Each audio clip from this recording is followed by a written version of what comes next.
Assalamualaikum.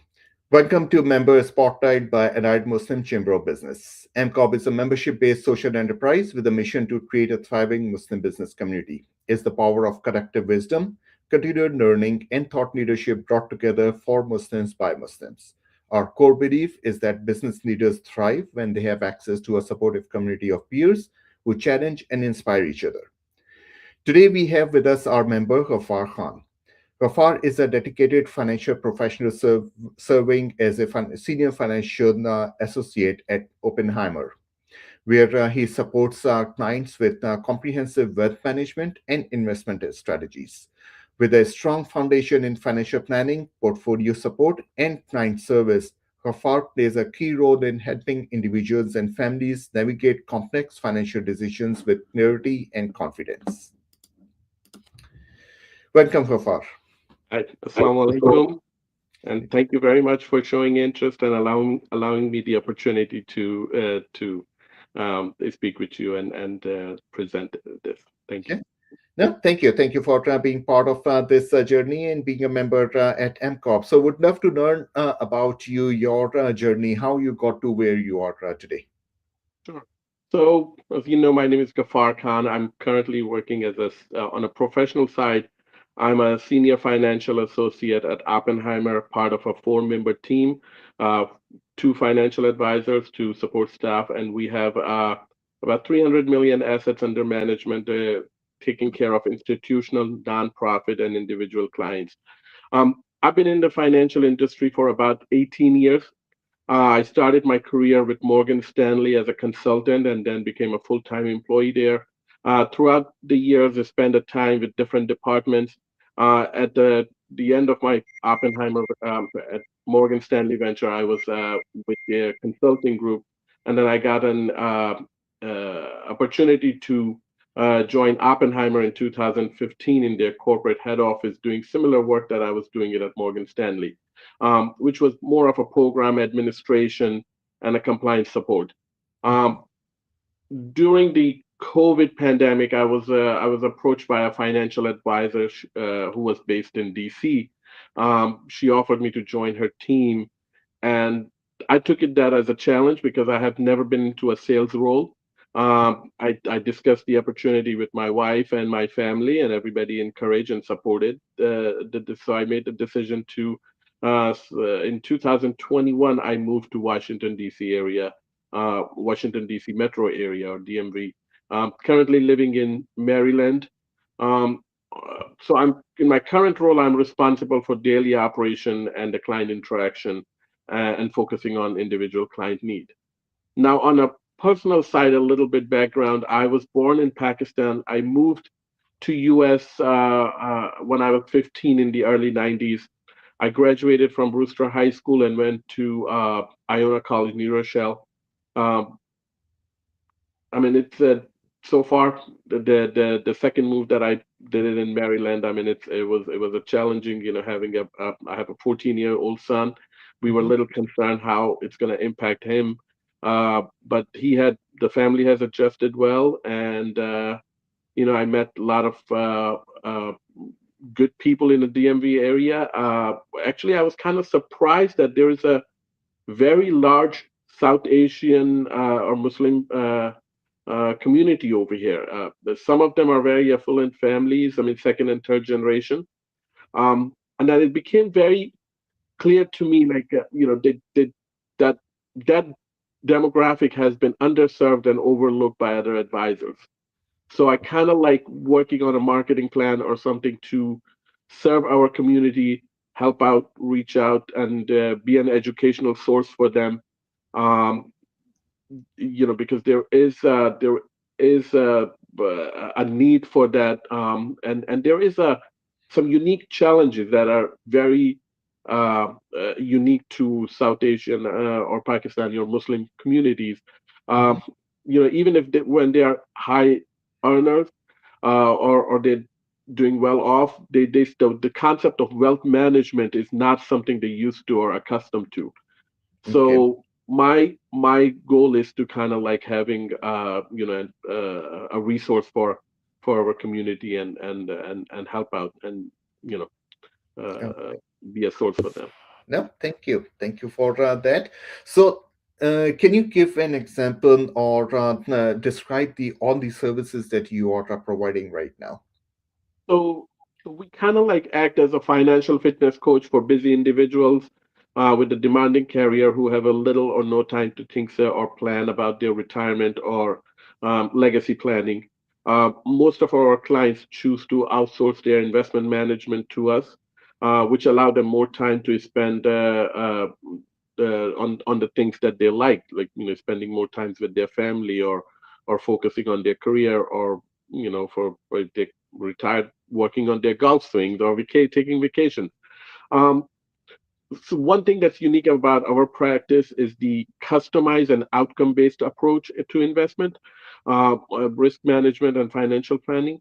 We're focused on more achieving specific goals that the clients outlined rather than just merely outperforming the benchmark.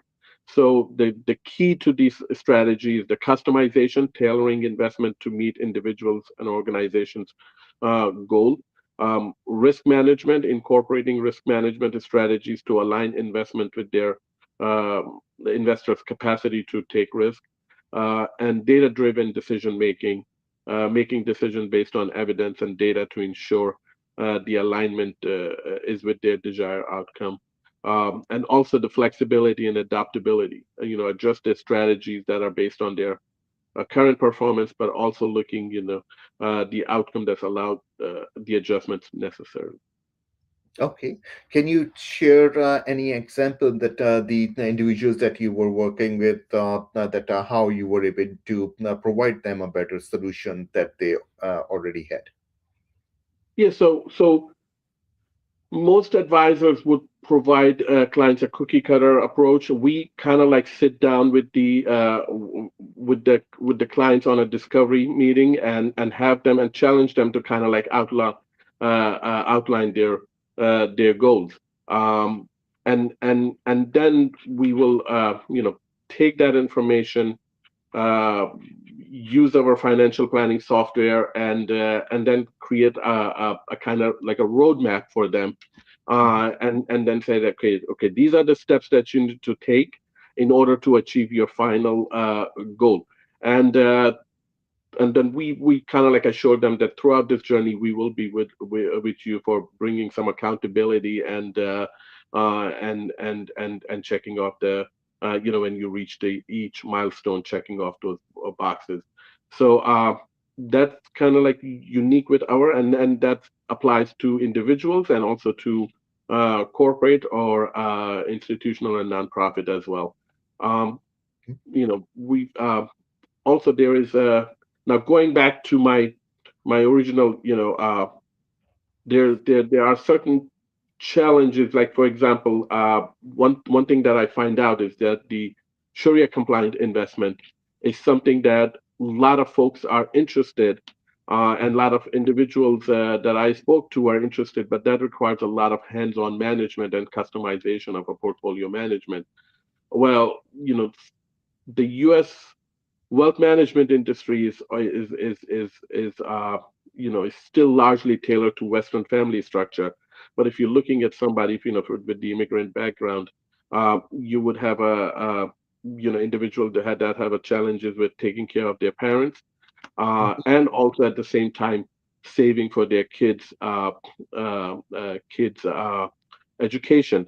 And on top of that, they also have to save for their retirement. So we kind of like create like a bucket of strategies and outline, hey, you should be allocating this much resources to this, and then so at the end, you will be able to achieve your objective.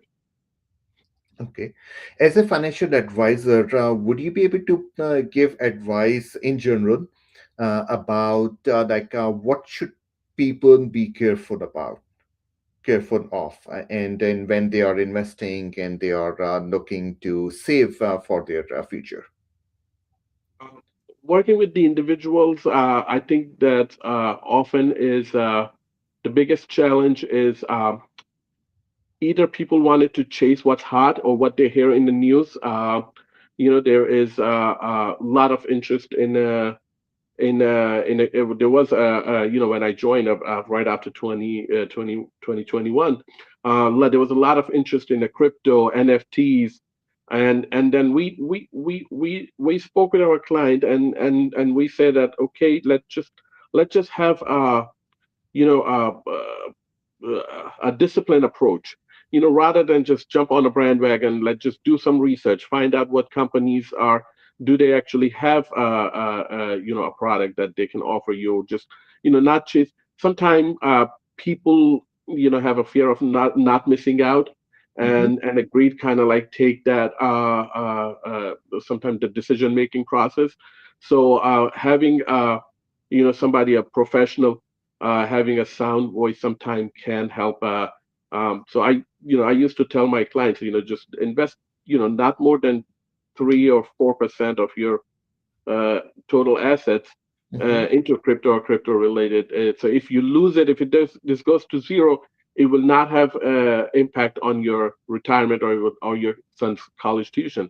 Rather than putting everything and just so that discipline approach is sometimes very hard to convince client to stay on a course and follow the pattern and just stay with the program, because the people kind of like often just when they hear the fear of missing out is kind of, or sometimes people just don't even know their own risk capacity. One of the important thing is, what my mentor used to say to their clients: if you're losing a sleep, or if you wake up at night thinking that, hey, my investment safe, that means you have taken too much risk. So having, a lot of people, everybody likes to make money, but nobody wants to lose money, and having that uh, that the risk tolerance, or figuring, like, a lot of individuals don't even know their own risk tolerance, because so when you sit down with the client and show them the some data to how this could impact if things don't go your way, it could be an eye opener for them. Okay, all right. And from you talked about the asset classes in so in an ideal portfolio, is there a formula to have certain asset classes, or what percentage of those asset classes? So for us, every client is unique. Everybody is different. People have different, risk threshold. They have a, different objective. If you are, let's just say, for example, if you're investing it in for your retirement and you're in the early 20s, obviously you have a lot more risk tolerance, and for somebody who's closer to their retirement. So having a diversified approach, a balanced approach, where you have things that are working in a different environment, so comparable to things that are not working. So asset allocation is kind of key, but then also at the same time, depending on what stage you are, you need to adjust that asset allocation mix. So for somebody who's starting in their career, we would suggest that you should go 100% on equities, and as you're getting older, move from equity to fixed income.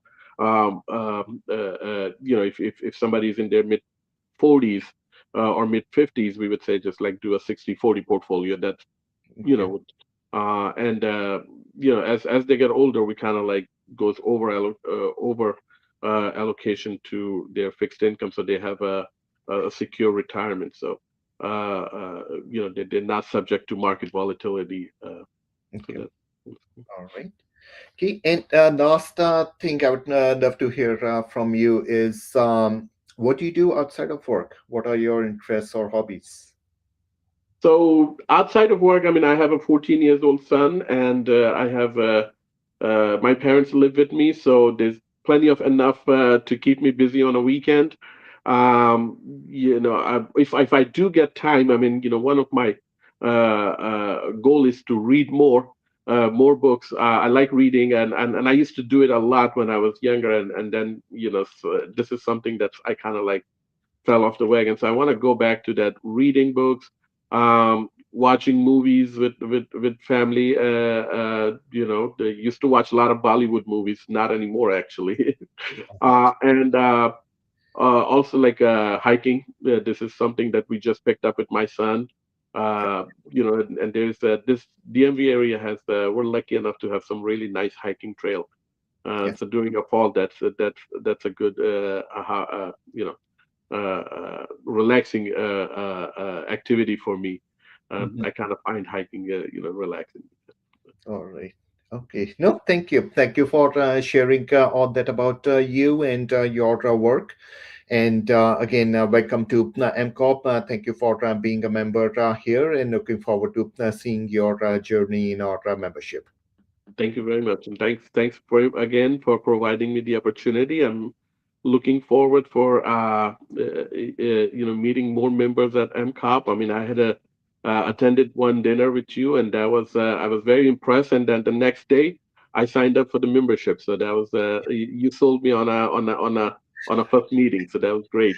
Yeah. Thank you for thank you so much. Have a nice weekend. You too, the same. Thank you. Bye. On it comes. Bye.